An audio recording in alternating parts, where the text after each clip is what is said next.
আজি মহানৱমী। ৰাতিপুৱাই শুই উঠি গা পা ধুই চিধাই গৈ জুবিনদাৰ ফটোখনৰ সন্মুখত থকা চাকিগছ জ্বলালোগৈ।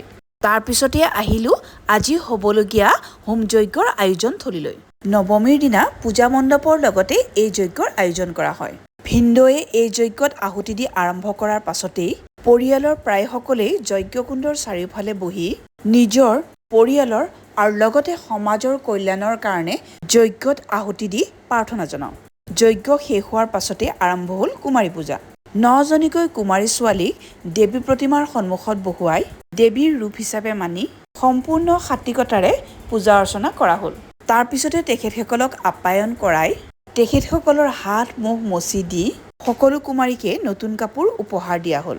এনেকৈ দিনটোৰ কাৰ্যসূচী শেষ কৰি সন্ধিয়াৰ এয়া নৱমীৰ আৰতিত অংশ লৈছোঁ। প্ৰথমেই সন্ধিয়াৰ পূজাত আৰতি কৰি পাছত বান্ধৱী লক্ষীমণিৰ লগত মুকলি আৰতিতো অংশ ল'লোঁ। এনেকুৱা কিছুমান মুহূৰ্তই জীৱনটোক সজীৱ কৰি তোলে। এটা সময়ত আৰতি শেষ কৰি মাৰ আশীৰ্বাদ লৈ আজি নৱমীৰ নিশাৰ কাৰ্যসূচী এনেদৰেই শেষ কৰিলোঁ। আপোনালোককো জনালোঁ শুভৰাত্ৰি। Bye bye.